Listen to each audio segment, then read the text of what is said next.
are here at the Cape May Point Science Center, where Broadley's has been working for the last few weeks through the direct install program to remove their old, inefficient HVAC equipment, and now we are installing newer equipment to help heat and cool their property using greener, more efficient ductless mini-split systems, along with 2 new hot water heater boilers.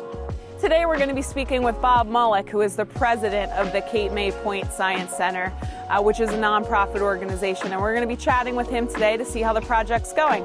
Come with me to check it out.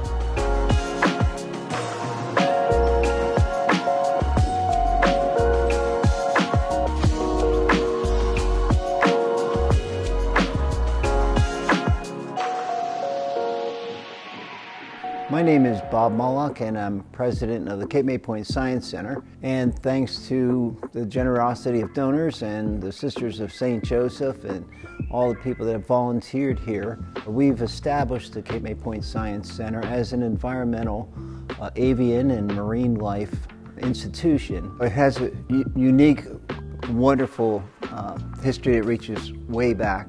Part of its history is escaped enslaved people from the Delmarva Peninsula, Delaware, Maryland, and Virginia would come across the bay and land on this very site because behind us is the lighthouse, and that was their guiding light at nighttime to escape to this spot.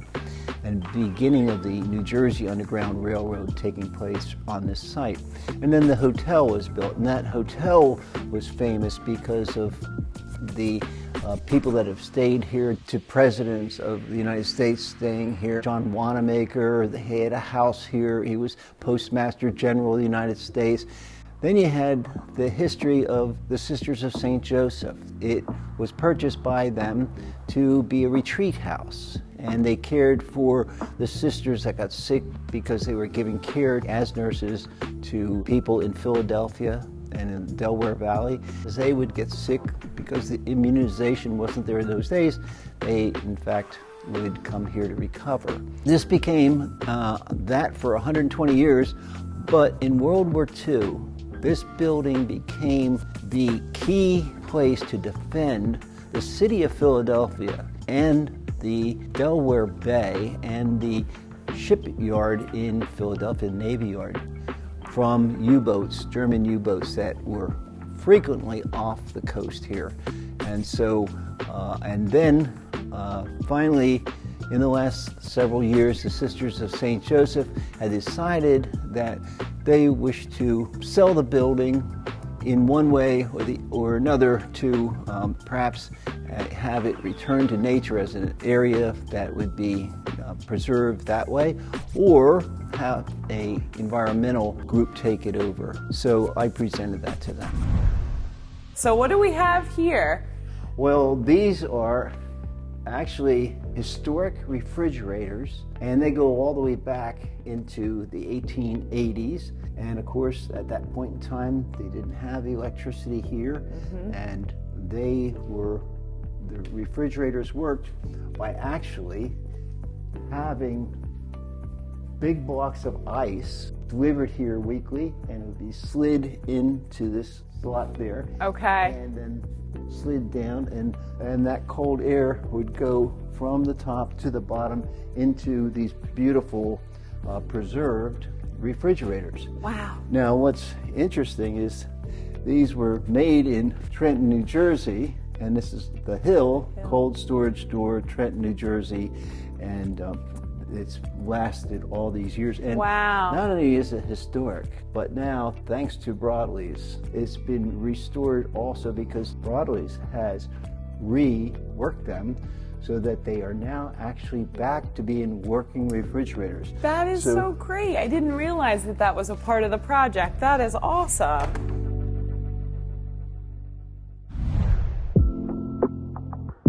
We are really between the Delaware Bay and the Atlantic Ocean and along the Atlantic Flyway. So you have here 2 of the great migrations in environmental areas anywhere in the world, and they have an intersection here at this building.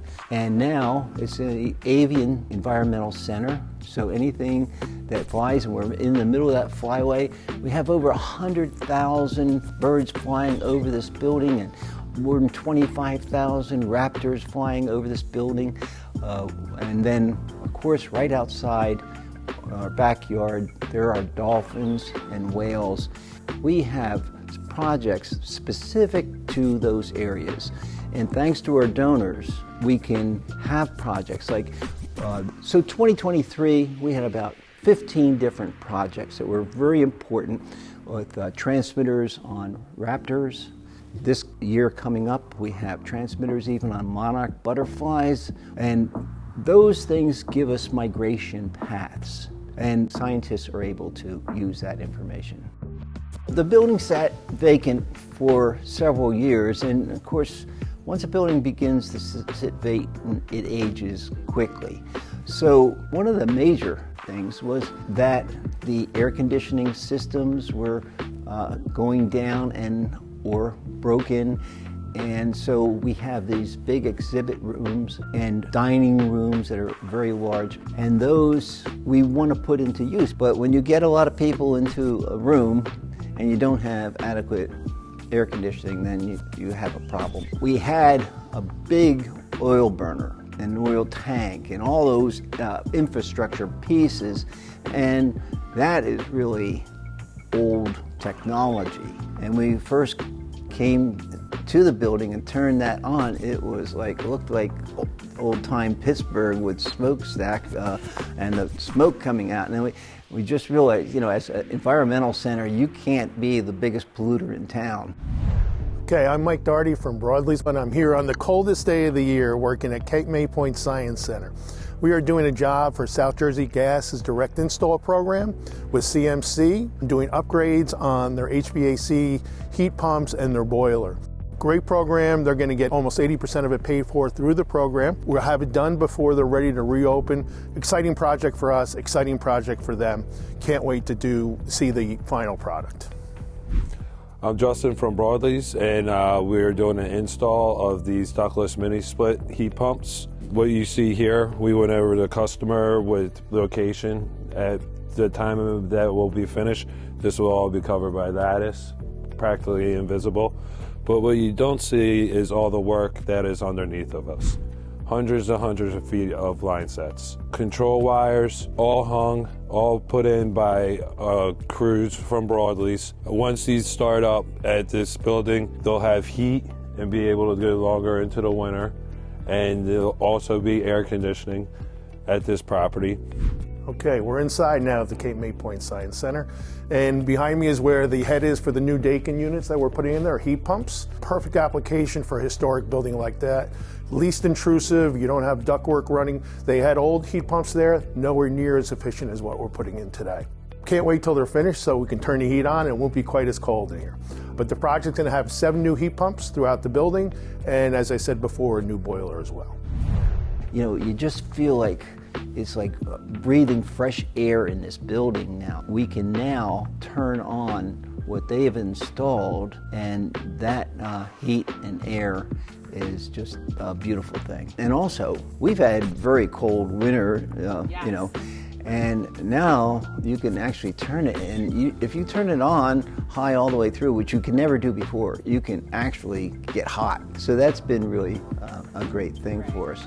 The New Jersey program has just been so terrific for us. They're paying 80% of that cost. To get that done now has been such a godsend. I would recommend it to anyone.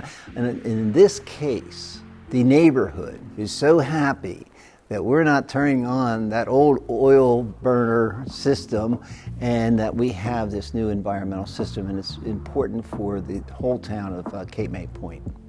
And I gotta say, in all of these buildings that we've worked on over the years, it has been such a pleasure working with Broadley. And I usually can't say that about a lot of contractors, but professional, great people, friendly, and they get as enthusiastic about this place as we are. Their work that they've been doing, which they're working on still today, has been wonderful. Thank you so much for joining us today down here at the Cape May Point Science Center. If you're interested in learning more about the direct install program through the state of New Jersey and how Broadley's can help you save on installing more efficient equipment in your business or property, give us a call today.